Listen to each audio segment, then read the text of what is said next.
Ya Abah Guru, Ya Abah Guru, kami ingin masuk ke dalam surga. tuh, ke dalam surga saja minta ke Abah Guru sekumpul, apalagi perkara-perkara yang lain. Karena engkau ada di dalam surga. Waduh, tuh, karena engkau ada dalam surga. Bisa tahu kalau guru sekumpul sudah masuk surga, teman-teman. Kok bisa tahu? Tahu dari siapa? Sedangkan Rasulullah SAW saja hidup dengan puluhan ribu sahabat. Rasulullah hanya tahu 10 sahabat yang dijamin surga. Ini Rasul ini. Tiba-tiba ada guru Zuhdi tahu kalau guru sekumpul masuk surga. Nabi Muhammad kalah kasaf sama guru Zuhdi. Teman-teman, di video ini saya ingin memberikan reaction terhadap video guru sekumpul. Tetapi ini bukan guru sekumpulnya, teman-teman, melainkan guru Zuhdinya, ya. Saya sudah membahas ini 5 bulan, 6 bulan yang lalu, ya. Dan saya diserang habis-habisan sama muhibbinnya. Haha, luar biasa. Gedap berusan ini. Dan saya dikatakan makomnya besi syariat, makomnya begini, makomnya begitu. Orang yang berbicara tentang makom, apakah kalian tahu makom-makom atau kedudukan seorang? Ya, tahu dari mana? Itu semua hanya Allah yang tahu, bukan kalian. Apakah karena saya tidak ikut torikoh-torikoh macam seperti itu, makom saya masih di syariat? Bahalul kalian kalau menilai orang dari seperti itu. Dan di sini, teman-teman, yang ingin saya bahas adalah kesyirikan yang benar-benar nyata di depan mata kita. Di mana guru Zuhdi ini bukan lagi berdoa kepada Allah, tetapi berdoa kepada selain Allah, yaitu berdoa kepada guru sekumpul. Na'udzubillah min dzalik. Dan ini masih belum ada yang sadar. Kalian semua belum ada yang nyadar. Muhibbinnya guru sekumpul ini belum ada yang nyadar kalau hal demikian itu adalah suatu yang terlarang. Berdoa kepada ahli kubur. Aduh, apa-apaan itu? Ya Abah Guru, Ya Abah Guru, kami ingin masuk ke dalam surga. tuh. Ya Abah Guru, kami ingin masuk ke dalam surga. Ke dalam surga saja minta ke Abah Guru sekumpul, apalagi perkara-perkara yang lain. Fulus kertas merah yang halus-halus.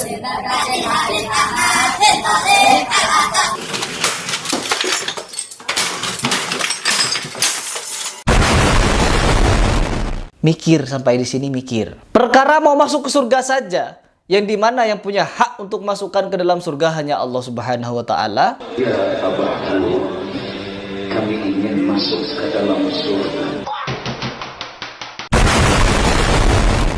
Ingat di sini ya, syafaat itu bukan hal sesuatu yang sembarangan, ya.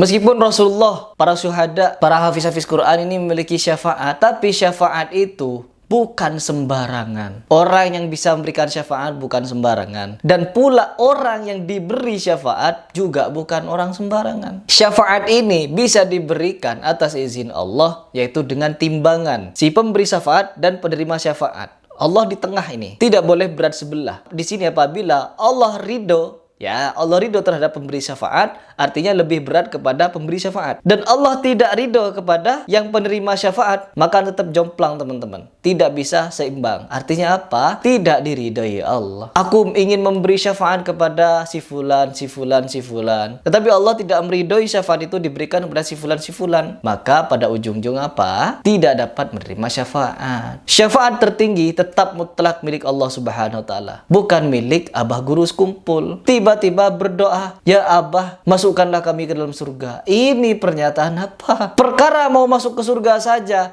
dia minta ke guru sekumpul, apalagi perihal minta rezeki, minta kesehatan, minta umur panjang dan lain sebagainya. Langsung mereka beribadah di kuburan, angguk-angguk di kuburan. Ada videonya beredar.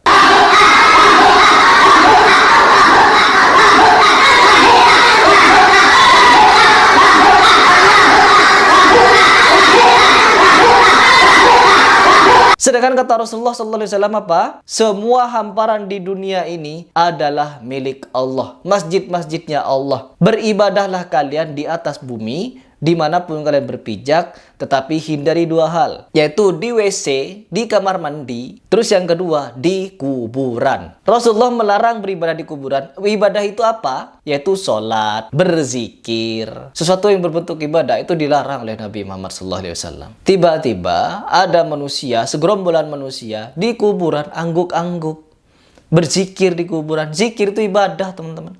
Dilarang beribadah di atas kuburan. Ini pemahaman yang sudah menyimpang. Nanti saya ngomong seperti ini dicap Wahabi. Aduh, memang ada teman-teman hadis yang berbunyi kalau kita punya masalah, kita punya gundahan dan apa-apa, mintalah kepada penghuni kubur, berdoalah kepada penghuni kubur. Ada hadisnya. Tapi hadis ini apa? Hadis maudhu, mungkar, hadis palsu. Siapa yang hobi pakai hadis palsu? Siapa yang hobi berdusta atas Nabi Muhammad? Ini apa-apa. Allah Subhanahu wa taala di dalam Al-Qur'an menyatakan tidak ada syafaat yang bisa diberikan kecuali Allah semata yang memberikannya atau Allah yang meridhoinya. Dan mereka tiada memberi syafaat kecuali kepada orang atau siapapun yang diridhoi Allah. Ya, untuk mendapatkan ridho Allah bagaimana? Ada aturannya, ada rambu-rambunya. Kalau mereka sudah tidak taat kepada Allah, maka dia tidak akan bisa diberikan syafaat. Allah sendiri yang ngomong. Masa kita tidak mau ikut aturan Allah? Kita mau durhaka kepada Allah begitu? Lalu dilanjutkan di ayat ini, siapakah mereka yang bisa diberikan syafaat? Siapakah mereka yang bisa diridhoi Allah? Yaitu dialah orang yang berhati-hati dalam hidupnya, dan dia orang-orang karena ada rasa takut di dalam hatinya kepada Allah. Begitu. Untuk mendapatkan syafaat ada rambu-rambunya. Tidak sembarangan orang bisa diberikan syafaat. Terus guru Zuhdi ini meminta ke Abah Guru Sekumpul, masukkanlah kami ke surga. Lalu nanti ketika saya membantah ini, saya dinyatakan ilmu belum sampai. Sedangkan di ayat lain, di surat yang lain, di surat An-Najm ayat ke-26, Allah jelas di situ memberikan rambu-rambu juga.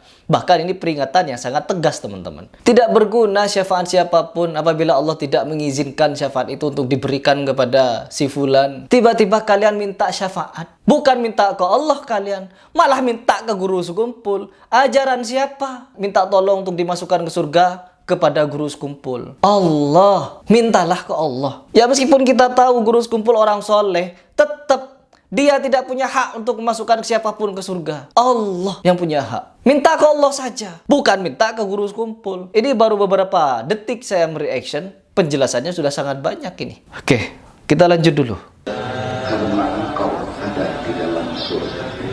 Wuduh, tuh, karena engkau ada dalam surga. Bisa tahu kalau guru sekumpul sudah masuk surga, teman-teman. Kok bisa tahu? Tahu dari siapa? Sedangkan Rasulullah SAW saja hidup dengan puluhan ribu sahabat. Rasulullah hanya tahu 10 sahabat yang dijamin surga. Ini Rasul ini. Rasul hanya tahu 10 nama yang dijamin masuk surga. Tiba-tiba ada guru Zuhdi tahu kalau guru sekumpul masuk surga. Dapat info dari mana guru Zuhdi? Kalah hadis. Nabi Muhammad kalah kasaf sama guru Zuhdi. Saya nanti ketika ngomong seperti ini saya dikira menghina. Saya keras seperti ini karena saya memiliki data, saya memiliki dalil ketika saya mengucapkan hal seperti ini. Bukan saya yang membantah kalian, tapi ayat Al-Quran. Allah langsung yang memenggal kata-kata kalian kalau Abah Guru Sekumpul bisa masukkan surga. Dibantah oleh Allah. Lanjut dulu. Bukan surga yang kami inginkan, tapi ingin selalu dekat dengan diri.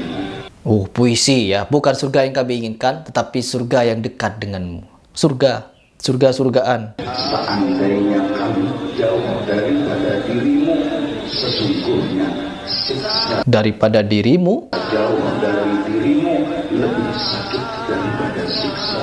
Aduh, puisi ini ya. Sesungguhnya kalau kita disiksa di neraka, itu tidak kalah jauh pedih jauh daripada guru sekumpul. Pokoknya mereka menggantungkan segalanya kepada guru sekumpul sudah. Lebih sakit daripada siksa api. Oh, tidak ada yang lebih sakit daripada siksaan api neraka kecuali tidak berkumpul dengan guru sekumpul. Nah Allah, ini faham model apa ini? Ya Allah. Seolah-olah siksaan Allah itu tidak ada apa-apanya teman-teman. Daripada tidak ditolong oleh guru sekumpul masuk surga. Guru sekumpul yang bisa masukkan siapapun ke surga itu. Dekatkan kami ya Allah dengan guru kami. Jangan jauhkan kami dengan guru kami. Baru setelah minta ke guru sekumpul, di ujung-ujung minta kepada Allah. Allah nomor 2 ya. Jadikanlah kami orang yang dicintai oleh beliau. Jadikanlah kami orang yang dicintai oleh beliau. Disayangi dan diberi syafaat oleh beliau. Cinta yang kami miliki mudah-mudahan menyebabkan kami berkumpul dengan beliau dunia. Oke. Cinta yang dimiliki mudah-mudahan menjadi penyebab berkumpulnya di surga. Oke, cukup. Ini adalah sesuatu yang sudah tidak dapat dibenarkan. Di mana di awal-awal dia berdoa, dia langsung meminta kepada guru sekumpul untuk dimasukkan ke surga. Lalu di akhir-akhir baru minta ke Allah.